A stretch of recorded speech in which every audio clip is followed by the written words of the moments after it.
anodine.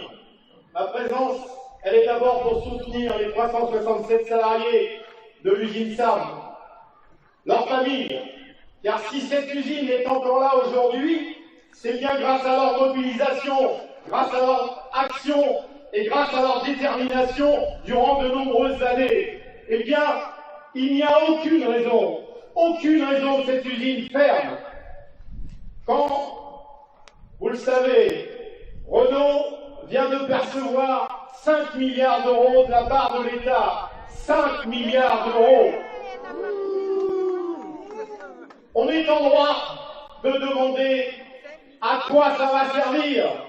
Eh bien, pour l'instant, ces 5 milliards d'euros, ils servent d'une part à licencier des salariés chez Renault et à de nouveau externaliser des productions hors de France en voulant condamner des usines comme la SAM.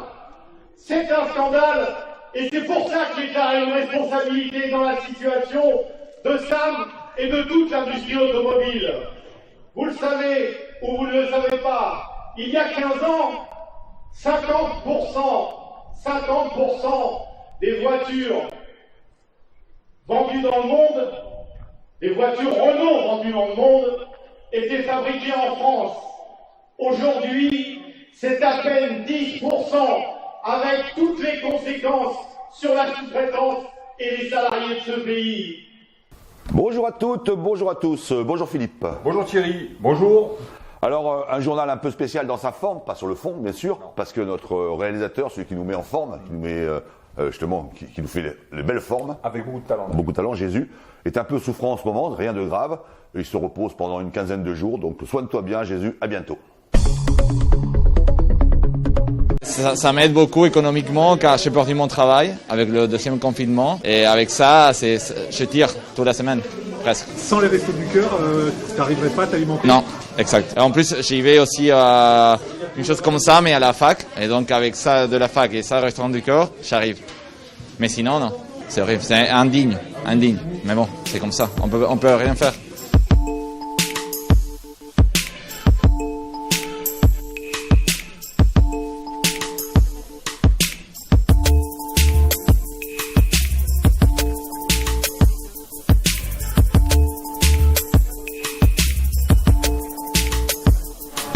Vous allez bien? Ça va, merci. On sert à peu près l'équivalent de 6 repas pour la semaine. Même s'ils ont les APL, il leur reste plus grand chose pour manger. Et donc, c'est ça le profil. Et puis les familles ne pouvaient pas forcément les aider non plus, ou les aident déjà pour le loyer. Mais après, ça s'arrête là, quoi. J'ai jamais pensé que ce jour arriverait. Déjà, on vient dans un pays étranger, c'est beaucoup plus compliqué. L'aide que normalement j'ai de ma famille a diminué aussi. J'aimerais juste remercier vraiment l'association, pas seulement celle-ci, mais les autres qui font aussi un travail exceptionnel pour aider les personnes qui ont le plus de besoins maintenant avec la situation Covid. C'est pas normal qu'ils aient besoin de venir au Resto du Cœur, je trouve, pour pouvoir manger en fait, tout simplement. Normalement, on devrait pouvoir les aider ou ils devraient pouvoir subvenir à leurs besoins et pouvoir étudier tranquillement à côté sans avoir à se soucier de ce qu'ils vont manger le soir. Jeudi 4 février, les agents du parc national des Cévennes défilent. Ils sont en grève parce qu'une de leurs collègues fait les frais d'une suppression de poste, une première pour un agent en fonction. On a annoncé déjà à une collègue, donc c'est pas un départ volontaire ni un départ à la retraite, que son poste était supprimé. Au total, aujourd'hui, il y a 52 grévistes au parc. C'est un record. Et c'est 70% des effectifs. On a perdu un poste sur 5 dans les 10 dernières années. Mais il y a un moment donné, on peut pas. Physiquement, moralement, humainement, c'est pas possible. Donc on a besoin de garder nos postes à minima, voire d'en récupérer. En tous les cas, on ne peut plus continuer à dire qu'on fait de la protection de la nature et des patrimoines en érodant en fait des postes à tout niveau. Laissez-nous travailler, on veut rendre les gens heureux, laissez-les respirer, le bonheur est contagieux. Laissez-nous travailler, on veut rendre les gens heureux, on veut voir se rallumer les étoiles dans les yeux.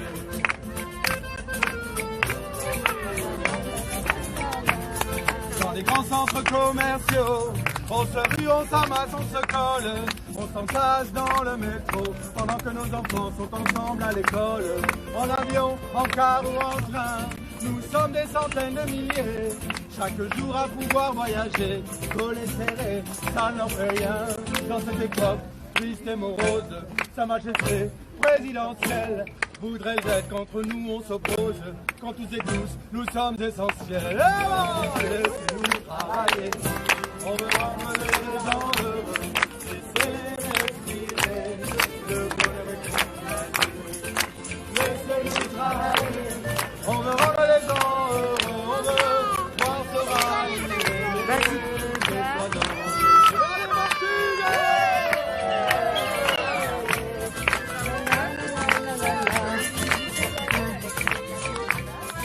Allez, les cinémas et les troquets, au pays de l'exception culturelle, pouvions-nous vraiment les troquer contre une vie sécuritaire et virtuelle?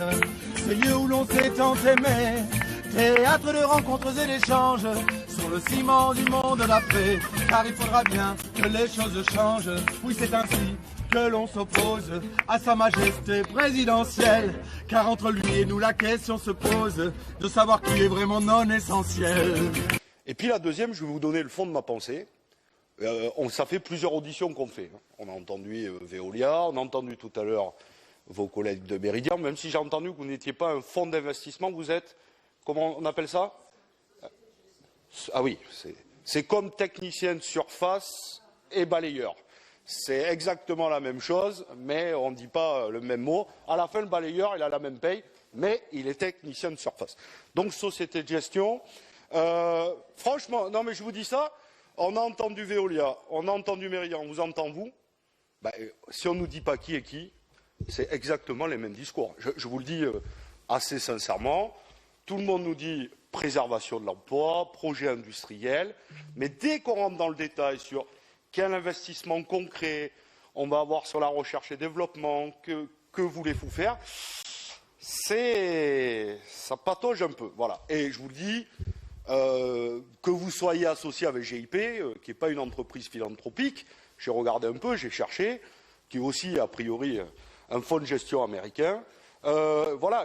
Donc qu'est-ce qui fait la différence entre Veolia, Meridian et votre offre à vous? Concrètement, moi je vous le dis concrètement, vous aurez compris, plutôt pour une gestion publique de tout ça, et que si on confère et qu'on laisse la gestion au privé de l'eau, de l'assainissement et des déchets, on va à la catastrophe. Comment supprimer légalement 500 000 emplois par an? C'est simple, la rupture conventionnelle. Cette année, on est à près de 450 000 ruptures conventionnelles. Bon, c'est certes 4,4% de moins qu'en 2019, mais compte tenu de la crise, il n'est pas dit que les chiffres ne repartent pas à la hausse l'année prochaine. Voilà, c'est simple. Et des emplois sont supprimés de cette manière-là.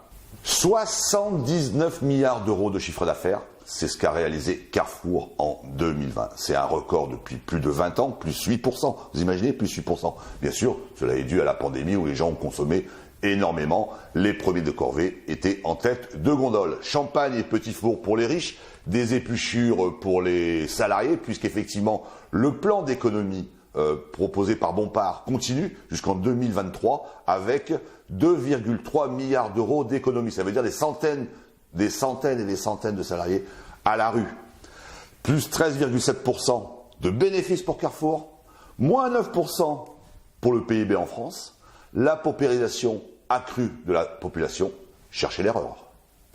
Les salariés de la plateforme Leclerc Scadif, chiffre d'affaires annuel 1 milliard d'euros, sont en grève depuis le 17 février.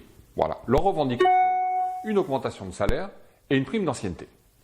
La direction leur propose, mais je vous laisse juge, 20 € d'augmentation brute par mois, et elle justifie ce montant en expliquant que des salariés si peu diplômés ne méritent pas plus. Tout est dit. À présent, une information pour les salariés intérimaires et organique de supplé intérim. Supplé intérim, ça fait partie de ces grandes boîtes d'intérim comme Manpower, Adecco, Start People, Crit Intérim. Supplé intérim, ça fait quand même 52 ans d'existence. On n'avait pas l'impression de la connaître, mais 52 ans d'existence quand même. 162 agences, 750 salariés organiques, c'est énorme. Et elle embauche 90 000 intérimaires par an. C'est énorme. Donc, supplé intérim, il va avoir les élections au CSE. Et les copains de la CGT nous ont fait passer le message. Les salariés de supplé intérim, présentez-vous sur les listes CGT pour justement être représentés. Un numéro de téléphone et une boîte mail s'affichent à l'écran. Vous pouvez les contacter. Aujourd'hui, dans l'intérim, les congés paternité ne sont pas pris parce que les salariés craignent pour leur emploi. À partir du 1er juillet 2021, la loi obligera ces entreprises à garder leurs salariés et permettra à ces derniers de prendre 28 jours de congé, quoi de plus normal quand on vient d'avoir un enfant. Le gros plan, un des gros plans, c'est cette semaine avec Éric Chopineau. Éric Chopineau, c'est le délégué central syndical d'Alfi, une des filiales d'Air Liquide. Et Alfi a mené une grève importante ces dernières semaines et une grève victorieuse. Éric Chopineau vous expliquera pourquoi. Éric Chopineau, délégué central CGT, Air Liquide, Alfi. Alors, il y a eu l'actualité chez vous ces derniers jours-là. Oui, Thierry. Bonjour Thierry. Oui, alors en fait, oui, malgré le contexte social, politique un peu compliqué, les travailleurs avec la CGT ont arraché par la grève les mobilisations, par la mobilisation, des victoires qui prouvent que seule la lutte paye. Voilà, et effectivement, on s'est mis en mouvement le 9 février. Alors ça a été un appel de la coordination CGT d'Air Liquide et qui a été suivi par les filiales, dont Air Liquide France Industrie, dont on dépend. Voilà, et on est parti le 9 février parce que c'était aussi la date des NAO, des négociations annuelles obligatoires, et y compris, en même temps, nous avions une négociation sur le temps de travail.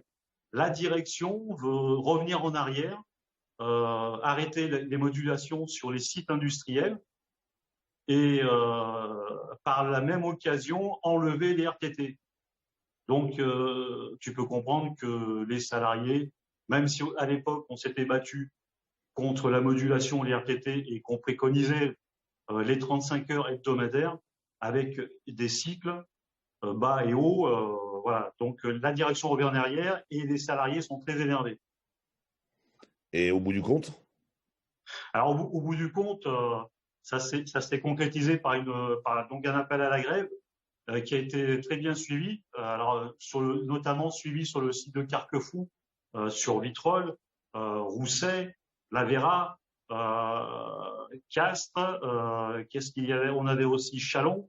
Voilà, donc cette grève, elle a quand même, elle a perturbé le fonctionnement sur l'activité industrielle, et donc ça a quand même obligé le patron à céder sur certaines revendications.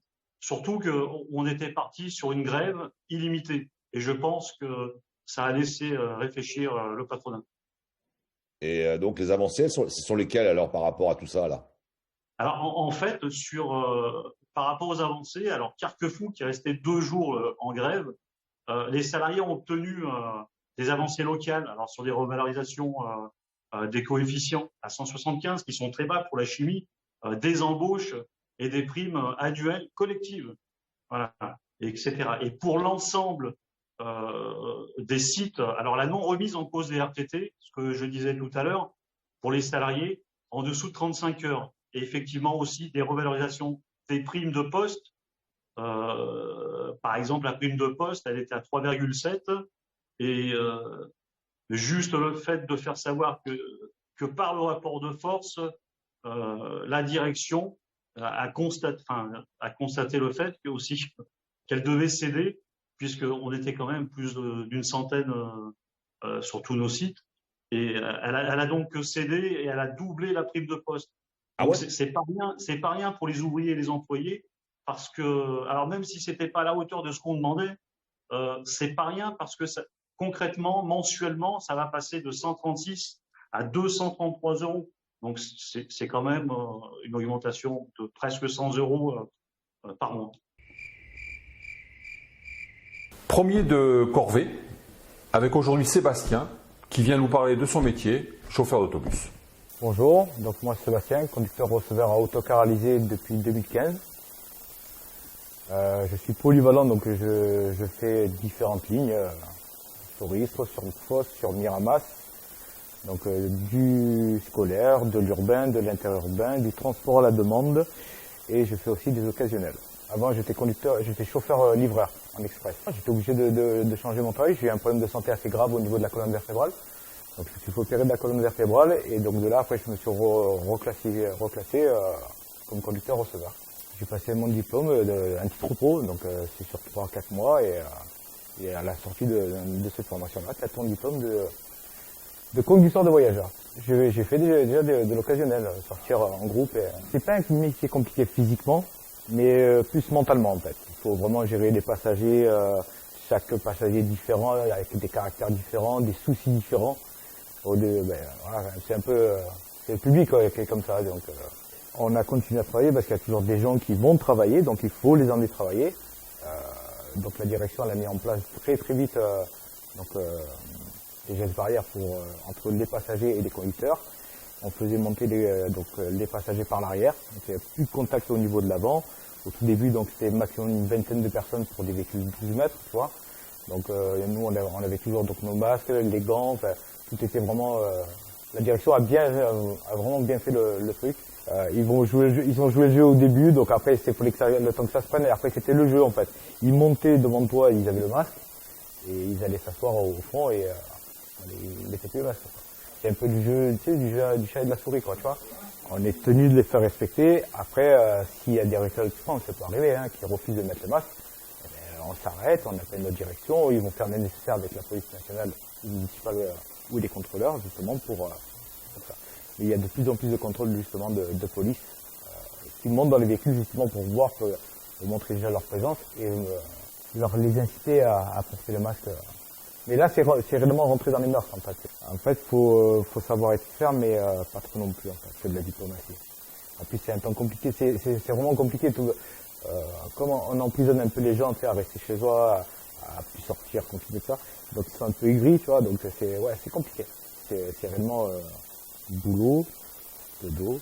Il n'y a pas de distraction à côté, tu peux pas aller au resto, tu peux pas dessiner, tu peux pas, tu vois, tu es obligé de faire que ça, quoi. Donc, c'est compliqué, je trouve. À partir du moment où, tu sais, la direction, ils ont mis en place que les passagers montaient par l'arrière, tu vois, donc il n'y avait pas de contact avec le conducteur. Il y avait des barrières de sécurité d'1 mètre, voire 2 mètres entre le conducteur et les passagers. Donc nous, on n'a jamais été en contact avec, tu vois, c'était vraiment la distanciation à y être, quoi. Donc, non. Pour ma part, j'ai pas eu peur, hein. Après, pour mes collègues, je peux pas répondre à leur place, tu vois ce que je veux dire. Les conducteurs, tu sais, qui sont un peu, par rapport à différentes maladies qui sont un peu plus faibles par rapport à d'autres, donc forcément, tu sais, le gouvernement a mis en place qu'ils restent chez eux, donc mis à part ça, non. Ça serait bien que ça dure pas. On est d'accord. Mais bon, je t'apprends rien, tu écoutes les médias comme tout le monde. Tu as vu qu'à Nice en ce moment c'est compliqué, du côté du Dunkerque c'est compliqué, donc c'est pas où on va en fait. Ce que ça m'a apporté déjà à nous, ça a permis que les gens continuent à aller travailler, donc on a continué à pouvoir les emmener au travail, donc ça c'est quand même une satisfaction mine de rien. On a quand même continué à amener des enfants à l'école, il faut pas oublier ça.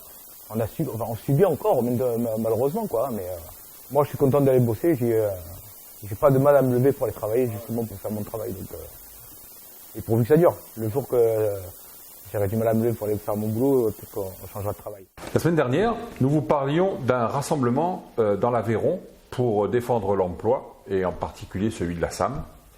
3000 personnes, et c'est extrêmement important, hein, compte tenu du département de l'Aveyron, 3000 personnes se sont réunies pour manifester pour le maintien de l'emploi et le développement de ce dernier. Nous revenons sur cet événement. Donc notre entreprise a été placée en redressement judiciaire le 10 décembre 2019. Malheureusement pour nous, une deuxième fois, car la reprise validée par le tribunal de commerce le 22 décembre 2017 par le groupe chinois s'est soldée par malheureusement des engagements non respectés, des engagements de chiffre d'affaires, des engagements d'investissement. Les salariés de cette entreprise ne sont en aucun cas responsables de la situation de cette entreprise. pas plus que le syndicat CGT SAM, car je tiens à le préciser devant vous tous aujourd'hui, depuis 2016, à la date de la première mise en redressement judiciaire, si les salariés de la SAM, avec la CGT, n'avaient pas œuvré à faire en sorte que cette entreprise soit encore debout, on pointerait tous à Pôle emploi. En 2016, nous avons négocié avec Sébastien Lallier, en préfecture de Rodez, du chiffre d'affaires avant la venue du Chinois. Ce chiffre d'affaires permettait à notre entreprise d'être positionnée sur des marchés, des moteurs d'avenir pour Renault, notre seul client. Là non plus, ni les salariés, ni la CGT ne choisissent de travailler avec seulement Renault. Ceux qui portent la plus grande responsabilité, ça a été dit, c'est Renault et l'État. Mais pas que sous ce gouvernement, parce qu'il faut aussi remettre les choses à leur place. Sur les gouvernements successifs, en 2009, sous Sarkozy, avec Estrosi comme ministre de l'Industrie, il y a une charte de bonne conduite des constructeurs envers les sous-traitants qui a été éditée, réalisée, parce que déjà, il y a plus de 10 ans, il y avait ces problématiques-là, où les constructeurs, les donneurs d'ordre, étranglaient, vampirisaient les sous-traitants, jusqu'à faire en sorte qu'il n'y ait plus en France les capacités d'avoir des industriels français pour pouvoir être aux commandes de sites comme celui-là. On reprend la rubrique réflexion. Alors c'est une rubrique réflexion coup de gueule de Sébastien Jumel, député de Seine-Maritime, qui c'était l'année dernière à propos du grand débat sur l'allongement ou pas de la retraite. Faut-il partir à 60 ans, 65 ils veulent nous faire partir à 67 ans, tu vois. Eh bien Sébastien Jumel a la réponse au gouvernement par rapport au départ éloigné de la retraite. Écoutez bien, très intéressant. Je ne sais pas si c'est l'heure ou si c'est le ton du rapporteur qui a changé, mais ça m'exaspère de ce que j'entends. Enfin, offrir le loisir aux gens de travailler plus longtemps. Enfin, offrir le loisir de quoi? Enfin, les cadres sup, les bourges que vous représentez, bon, ils vont être experts en assurance, ils vont donner des conseils, et puis ils vont donner du sens à leur seconde vie. Et puis, les gens pauvres, les gens modestes, ceux qui sont juste au-dessus du minimum vieillesse, dans votre projet de société, comme ils vont partir avec une décote massive, eux, ils vont être obligés de cumuler avec leur retraite de misère un boulot de misère, ce qui est déjà le cas pour 490 000 de nos concitoyens qui sont contraints de cumuler une retraite avec un emploi. Donc, le loisir, la liberté, mais enfin, sur quelle planète vous êtes? Enfin, sur quelle planète vous êtes? C'est pas possible. Moi, mais je ne donne pas de leçons. On représente pas les mêmes. Je l'ai dit. Il faut assumer qu'on représente pas les mêmes. Vous ne rencontrez pas les mêmes que nous. Moi, enfin, ceux que je vais faire témoigner demain, ils rêvent pas de travailler jusqu'à 67 piges. Ils savent qu'ils ne pourront pas, que les corps ne vont pas pouvoir suivre. Donc, et ceux-là, vous allez leur faire mal. Bien, c'est l'heure de terminer par notre rendez-vous livresque, mon cher Philippe, cette fois-ci, et puis la semaine prochaine aussi, le honneur à 2 femmes, puisque le 8 mars, c'est la journée internationale de lutte des femmes dans le monde, et bien sûr en France, et donc 2 femmes à l'honneur au travers de livres. Le premier en l'honneur de Daniele Casanova, une Corse, mais Corse française, qui était responsable nationale des femmes françaises, une femme progressiste, communiste, et le livre a été écrit par Simone Terry, du soleil plein le cœur de sa plus tendre enfance en Corse jusqu'à malheureusement sa disparition dans les camps de concentration. Donc un livre pendant vos vacances là à parcourir, très très intéressant, et puis c'est aussi une histoire de l'avant-guerre, de ces femmes qui prennent le pouvoir et qui s'émancipent aussi au travers de la lutte politique. Voilà, notre journée est terminée. À la semaine prochaine. Au revoir Philippe. Au revoir Thierry. Au revoir.